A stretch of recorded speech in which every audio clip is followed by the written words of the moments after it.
Eh, Buenas noches, bienvenidos al segundo, el segundo autor que vamos a revisar, un emperador romano que murió el año 180 después de Cristo, Marco Aurelio, un filósofo, uno de los más importantes filósofos del estoicismo, la última parte del estoicismo. Eh, ¿qué, ¿Qué tiene de fundamental Marco Aurelio, al menos para los temas que hemos estado revisando?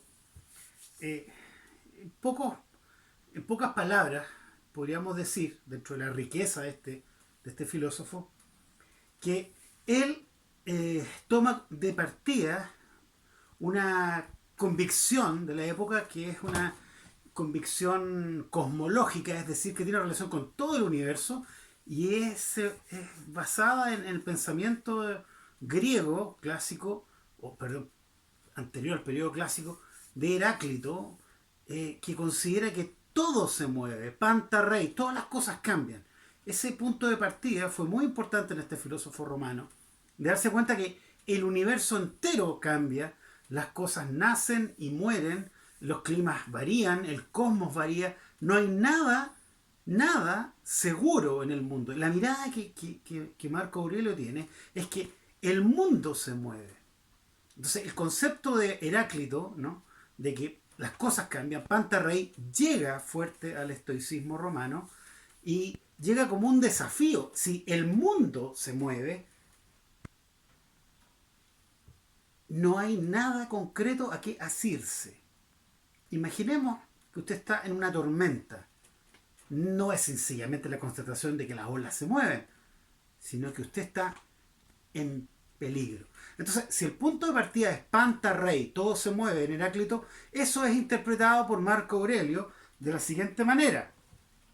El mundo es alteración y la vida es opinión. Ese es un concepto importante. El mundo está afuera y varía, pero el mundo interior también se mueve entre opiniones. La opinión es un tipo de conocimiento, pero es un tipo de conocimiento de una dudosa calidad.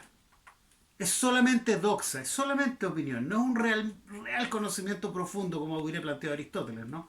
Sino que es un conocimiento de causa. No, es una cierta consideración sobre las cosas. ¿Y cuál es el problema? Que si todo fluye, como decía Heráclito, y el mundo es alteración, y yo tengo una opinión sobre el mundo, mi interior se altera. Y ahí la fuente de los problemas. Un sujeto alterado anímicamente. La opinión sobre el sufrimiento, sobre la muerte, va a generar tristeza. Y la opinión sobre el placer, por ejemplo, una rosa, va a generar encanto. ¿Y cuál es el problema con que el sujeto se entristezca y se encante? Ah, el que se entristezca ante hechos como la muerte, eso ya es invariable. Pero un sujeto que se encante se va a desencantar, porque todo fluye. Entonces nos encontramos con un sujeto que por una parte se entristece y por otra parte se engaña, está encantado y en algún momento se va a desengañar. Y ese desengaño, ese desencanto va a generar nuevamente algún tipo de perturbación interna, tristeza. Podríamos decir, por lo tanto, que básicamente quien se encanta se desencanta. ¿Cuál es el camino que debe tener entonces el ser humano? No debe opinar, sino más bien aceptar, ser como un peñón en el mar, un peñón contra el que se estrellan las pasiones, ser un sujeto inconmovible ante el mundo e inconmovible en sí mismo. Este sujeto que no va a sufrir ni tampoco va a disfrutar, va a estar en una especie de anestesia, ¿no? De posición firme frente a todo lo que le suceda. ¿Y qué va a ganar con eso? ¿Para qué? ¿Para no sufrir? No es poca cosa no sufrir. ¿No habrían otras maneras de enfrentar el problema del sufrimiento? ¿Es acaso la respuesta de Marco Aurelio una respuesta depresiva, dirían los psicólogos, no? No nos encantemos porque nos vamos a desencantar. ¿O es, como dirían los filósofos, una respuesta cognitiva? Es decir, él se da cuenta que el mundo cambia y por tanto no hay que opinar sobre el mundo porque el conocimiento jamás va a alcanzar la realidad del mundo. Entonces tenemos el Marco Aurelio psicólogo y el Marco Aurelio filósofo. El psicólogo, no te encantes porque te vas a desencantar, y el filósofo, no tengas opiniones firmes sobre el mundo porque el mundo no es firme. Bueno, aparentemente Marco Aurelio en realidad conjuga ambas tradiciones. Es tanto un hecho que no hay que encantarse, para Marco Aurelio, porque te vas a decepcionar, como también es una realidad que el mundo es incognoscible. Es extraña la posición de Marco Aurelio. Uno podría preguntarse, ¿es posible vivir así? Porque una cosa es que Marco Aurelio plantee que debes ser como un peñón, y otra cosa es que tú seas un peñón. Sería extraordinario que alguien te diga, debes ser como una estatua de mármol, pero tú no eres de mármol. ¿Por qué entonces Marco Aurelio plantea esto? ¿Qué persigue? ¿Por qué? ¿Por mor de qué? Bueno, hay una frase interesante de Marco Aurelio que básicamente dice que todo esto que tú tienes que hacer es por amor a los principios de donde emana todo esto. El mundo está determinado, el mundo tiene causas y está hecho así, como una gran maquinaria en la que uno es parte de ese mundo.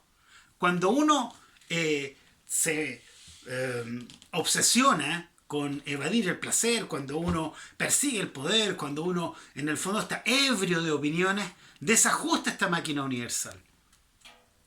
Entonces lo que plantea él es correr de alguna manera por los atajos, ¿no? Es decir, no ofuscarse porque las cosas van a suceder. Están predeterminadas. Y ahí uno empieza a entender un poco esta posición. Si el mundo está predeterminado, no hay nada que yo pueda hacer para que las cosas cambien. Para Marco Aurelio y para los estoicos en general, el mundo está predeterminado. Por tanto, esa desgracia no es tan desgraciada cuando uno comienza a pensar que eso debía suceder así. Ahora entendemos, por tanto, esta fatalidad, ¿no? Esta fatalidad que hay en el cosmos y esta manera que tiene este sujeto, ¿no? Este filósofo, de proponer insertarse en un mundo donde hay dolor y hay placer. Es un mundo en el que uno se debe insertar con fortaleza, como un peñón, porque realmente el mundo va a seguir siendo como está, ¿no? No hay nada que uno pueda hacer, y es más, que deba hacer para cambiar las cosas. Esta posición no llevaría al sujeto a un extraño conformismo, a una inacción,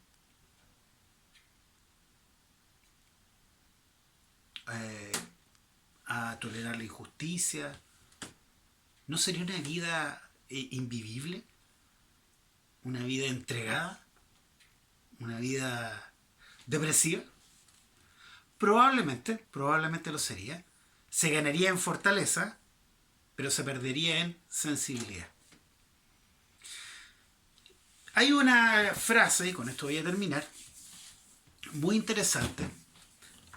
Marco Aurelio plantea que uno debe actuar con justicia.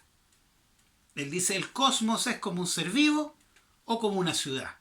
Uno debe incorporarse, ser justo, ayudar, no dejarse llevar por el placer o el dolor, sino que mantenerse inconmovible. Pero es muy importante algo, dice, ser justo.